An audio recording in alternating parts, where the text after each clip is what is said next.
Oh, absolutely justified, yes. The truckers were down here, they were causing trouble. No, I don't think it was a right decision for the police forces. People that were doing nothing wrong. Right now, we have it pretty bad. This regime is overstepping their bounds.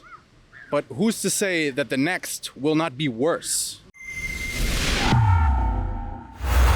After careful reflection, I have concluded that the very high threshold required for the invocation of the Act was met.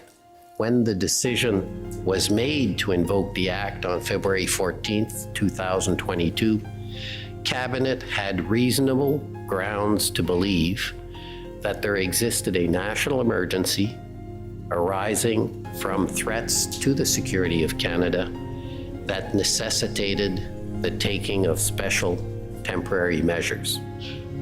I do not come to this conclusion easily, as I do not consider the factual basis for it to be overwhelming. Reasonable and informed people could reach a different conclusion than the one I have arrived at.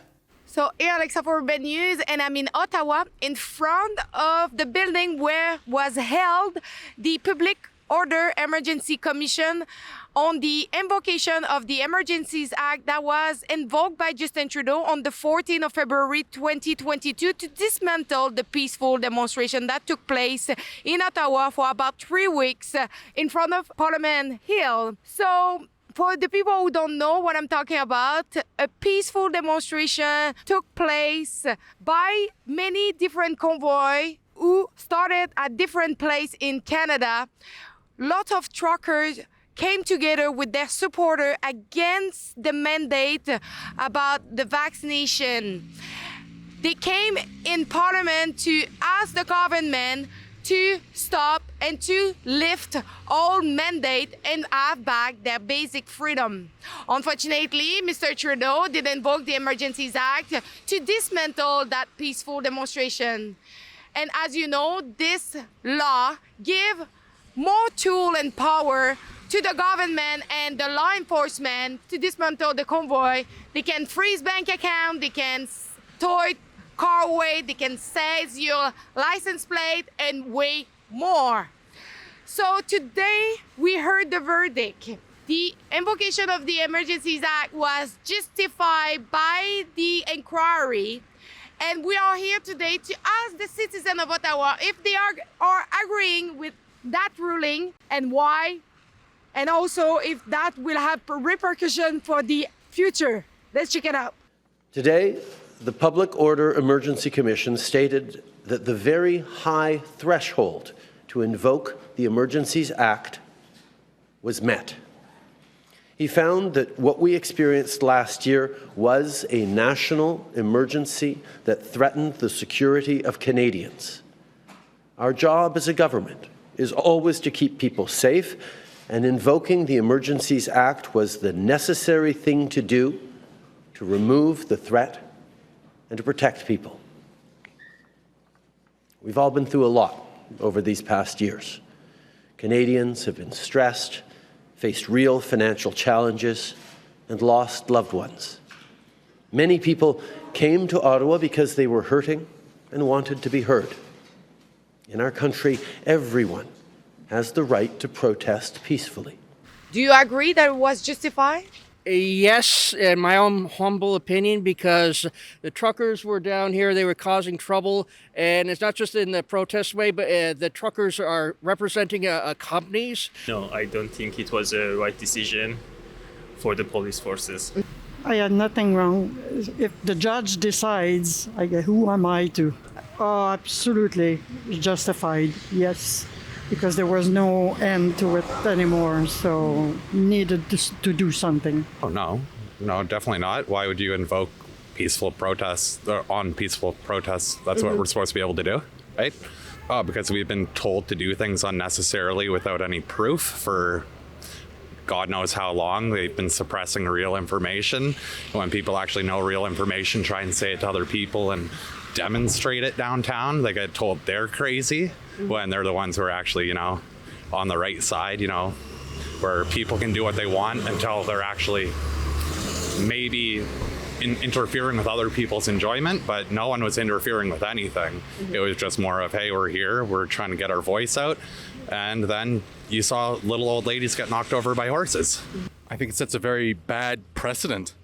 I think it's basically saying that if you do not agree with this this government and the steps that they are taking and the overreaches that they are taking, that it's okay that that the next regime, bad, good, doesn't matter, can do these same things. It sets a terrible precedent for justice in our country. No, of course not. And I think a lot of Canadians don't. More and more people are opening their eyes every day. And if anything, this decision will open people's eyes to what's really going on and, behind the curtains and what it really is. So I don't agree at all. I'm outraged like everybody else. But I think that a lot of people will wake up and start to see the damages and the truth. No, I don't believe so. As long as it's peaceful, I don't see a reason why anything would have to get involved with those measures. No.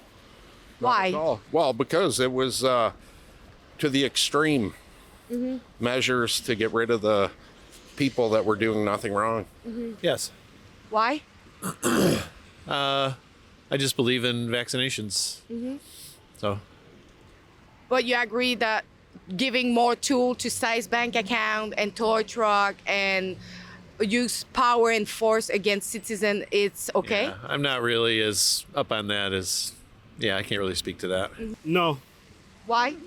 I guess for my opinion, I'd like to say anybody who did do the convoy for their own personal protests, I find them very ignorant. That's all I have to comment for. Anybody who finds themselves important enough to fight for a cause against other people's agendas just seem like a bunch of sheeps, in my opinion. And if you're going to fight your country with violence, you're never going to win. No, not at all. I was here for all the police brutality and all that, and I don't think it was justified. Convoy members didn't bring violence, so they didn't need to bring violence on us, right? Anybody who supported that, they don't support their fellow Canadians. I agree. Why? Because I lived 2 blocks away from it last year, so I suffered through the whole thing. And what they did is not freedom. This whole downtown was occupied. It wasn't just this street, it was the whole downtown. And I would walk out and it'd be all these people staring at me and kind of one-on-one, they wouldn't look at me in the eyes, but whenever they were in a group, all of a sudden, it's like, rah, rah, rah, rah, rah. Well, That's what I live reason? for. So if I would have been a little woman walking, I would have been really intimidated. And that's not fair. Most of them was their own company that were not capable to work anymore because the exemption of vaccination that was removed from them. So they were stuck here and they were limiting their job and they were losing their job. So do that change your point of view?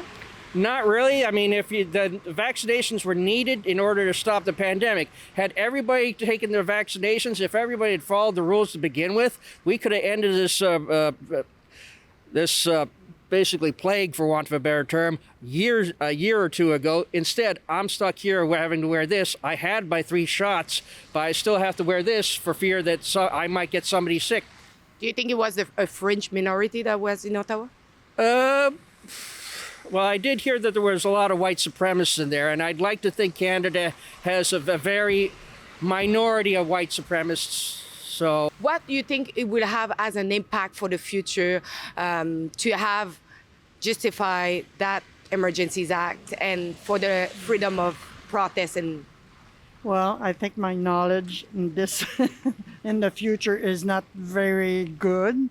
I don't know what it's gonna. I didn't study enough of that. In my opinion, Canada is based on a freedom of speech, so every voice should be heard and every right should be heard. Absolutely. The whole point of the last couple of years, that whole sham that we were in, was to take away most of our rights and freedoms. Like, you slowly take them away, and eventually the younger people forget they even had them. And then all of a sudden you have a whole bunch of people and we're turning into like communist China. And, they've already got like their social whatever scores there that they have to go to. I know one news article where a guy can't even get on the subway in his own town because his social credit score is too low. So how is that person going to get to work? And that's what's basically going on here. Over surveillance, over. Right now, we have it pretty bad. This regime is overstepping their bounds. But who's to say that the next will not be worse? And we're on a slippery slope in this country towards worse. And this sets the precedent for them that it will be okay to persecute these people. I think it's bad for us because this is just showing that it's okay, and this is going to make it easier for the next person to get away with it as well if we choose wrong. However, we got to be careful about who we elect. If we elect the right person, you know, like DeSantis in Florida, it'll be making differences. So we're dealing with something very similar in the U.S. It's unfortunate you have to see it come to that. We like to see everyone have their own civil liberties, their right to speech, the right to express themselves and their own opinions. It's sad to see it go that way, and I hope it doesn't. If you're going to vote for your government, just trust them that they actually have the right issues to actually fix your problems. Nobody's independent. We're all actually an island. And every person I saw here in Ottawa who fought for their rights, for their own freedom, they're actually in chains. That's why they want to break free. And I feel sorry for them. Yeah, I don't really know. Yeah. Just get vaccinated. Yeah, right. Absolutely. Well, people will be afraid to do it because of what happened. But other than that, I got to go. Oh, Thank okay, you. Thank you. So, as you know, it's the first year anniversary of the dismantlement and the invocation of the Emergencies Act on the 14th of February. Finally, with the inquiry on the Public Order Emergencies Act, Commissioner Rouleau, for his own opinion, to invoke the Emergencies Act, it was justified. But right now, what you can do is to purchase your ticket for our documentary, Trudeau on Trial. So if you want to purchase it, go to trudeauontrial.com, and in the same time, you encourage our journalism.